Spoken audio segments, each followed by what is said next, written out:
두윭 안드로이드 앱 프로그래밍 둘째 마당의 1장 진행하고 있습니다. 우리 두 번째 단락에 뷰라고 하는 게 뭔지, 뷰 그룹 또는 레이아웃이라고 부르는 게 뭔지에 대한 그런 내용이 설명되고 있는데요. 그 부분 진행하도록 하겠습니다. 자, 뷰라고 하는 거, 우리 화면이 어떤 형태로 보이도록 할 건지 이거를 여기 레이아웃이라고 부를 수 있는데요.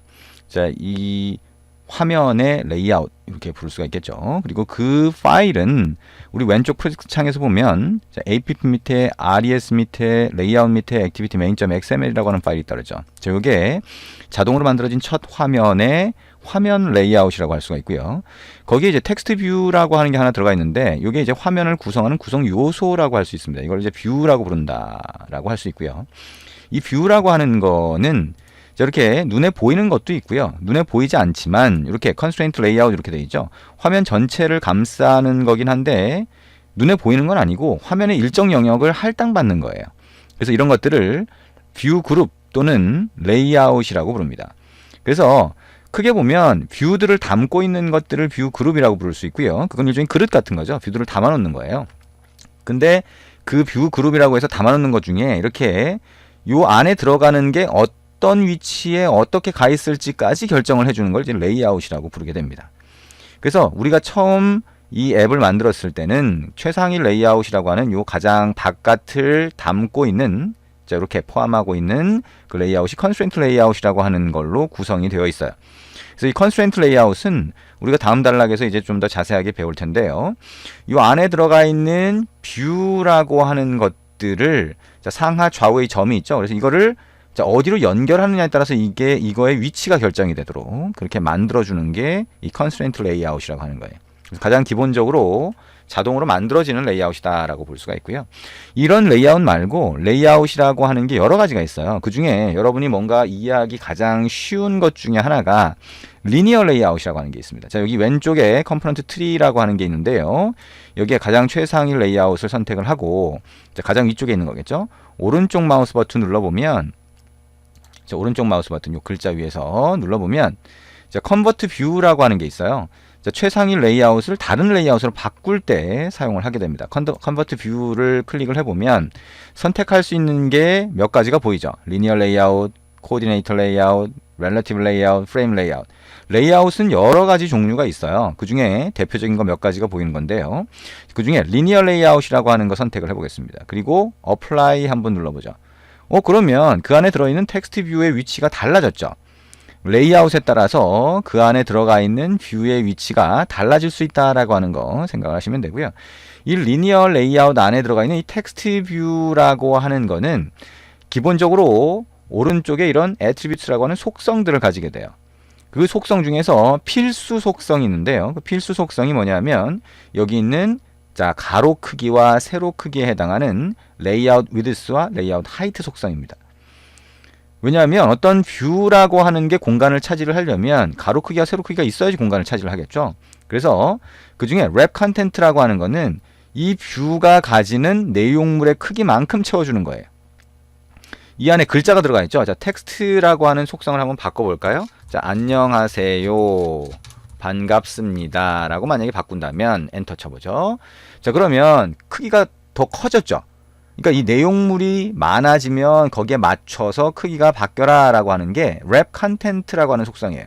그래서 가로 크기든 세로 크기든 랩 컨텐트를 넣게 되면 그 안에 있는 내용물의 크기에 따라서 뷰의 크기가 결정이 되는 거죠.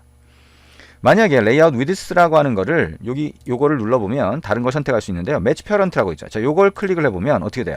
내용물의 크기와 상관없이 가로 방향을 꽉 채워줍니다.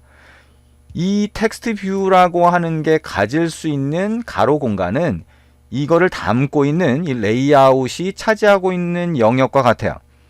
그러니까 다시 말하면 여기 매치 페런트는 이 텍스트 뷰의 부모 레이아웃이라고 할 수 있는데 얘를 담고 있는 레이아웃이 있으면 그 레이아웃의 크기만큼 채워라 라고 하는 게 매치 페런트입니다.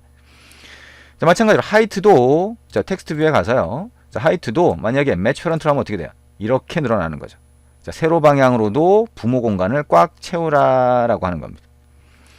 다시 이거를 랩 컨텐트로 바꾸고요. 그 다음에 레이아웃 위드스라고 하는 거를 매치 페런트가 아니라 만약에 300dp 이렇게 한번 입력해 보죠.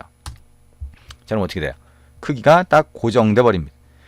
자, 우리가 숫자만 입력하면 안 되고요. 뒤에 단위를 입력해야 되는데 우리가 컴퓨터에서 어떤 모니터의 해상도 같은 거를 결정할 때 픽셀이라고 하죠. 픽셀, 우리 눈엔 잘 안 보이지만 이 모니터라고 하는 게 아주 작은 셀 단위로 구성이 되어 있어요.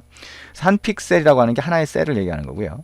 300px라고 하는 단위를 붙이거나 또는 dp 같은 단위를 이렇게 붙일 수가 있습니다.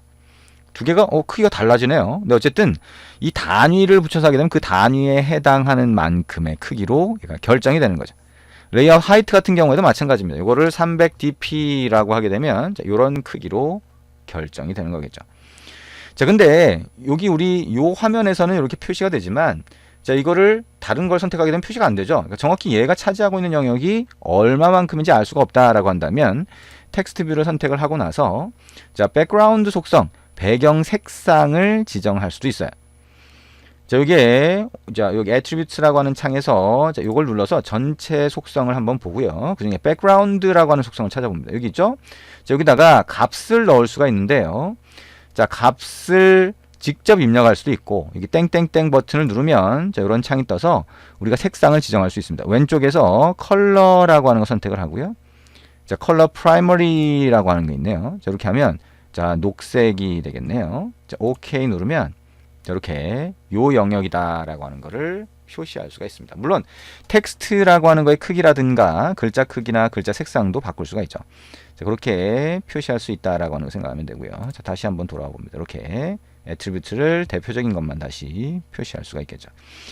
자, 어쨌든 우리가 텍스트 뷰 또는 버튼 이렇게 해서 눈에 보이는 것들을 화면에 추가할 수 있는데 그 추가되는 것들을 전부 다 뷰라고 부른다. 그리고 뷰라고 하는 것들 중에서 뷰라고 하는 게 갖는 속성들 중에서 자, 대표적인 속성 자, 레이아웃 위드스와 레이아웃 하이트가 있는데 이거는 반드시 가져야 되는 필수 속성이다라고 생각을 할 수가 있습니다. 자, 그리고 이 리니어 레이아웃이라고 하는 거 안에다가 다시 레이아웃을 넣을 수도 있어요. 위에 팔레트에서 레이아웃에 가보면 자, 리니어 레이아웃 또 있죠? 자, 여기서 자, 레이아웃, 리니어 레이아웃 버티컬이라고 하는 걸 갖다가 한번 추가를 해볼게요. 요렇게 들어가 버렸네요. 자, 여기 우리가 그냥 끌어다 놓게 되면 순서가 막 달라져요. 그래서 컴포넌트 트리에서 순서를 이렇게 밑으로 끌어다 바꿀 수 있습니다. 자, 이렇게 되겠죠?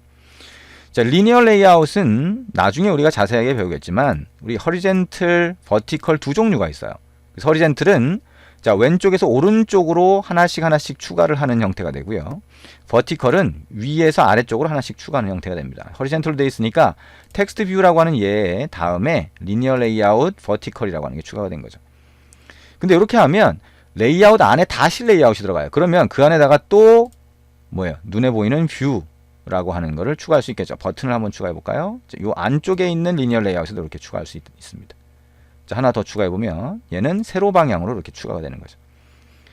자, 이렇게 만들어 가다 보면 우리가 머릿속으로 생각한 어떤 화면 같은 거를 구성할 수가 있게 됩니다.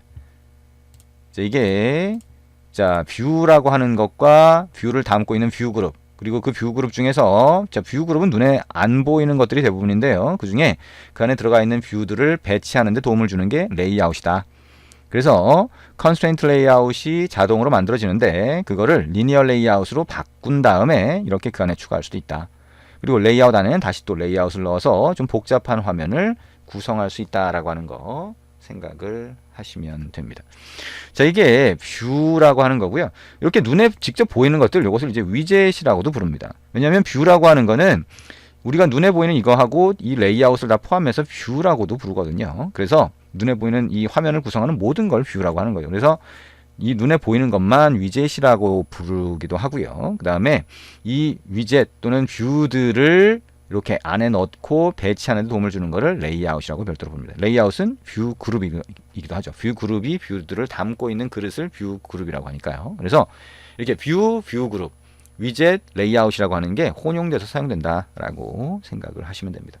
대충 어떤 의미인지만 구분을 하실 수 있으면 될 것 같네요. 자, 그럼 이제 다음 단락에서 자, 레이아웃이라고 하는 거를 이제 하나씩 익혀갈 겁니다. 그래서 컨스트레인트 레이아웃이라고 하는 거, 우리말로 하면 이제 제약 레이아웃이라고 할 수 있겠는데요.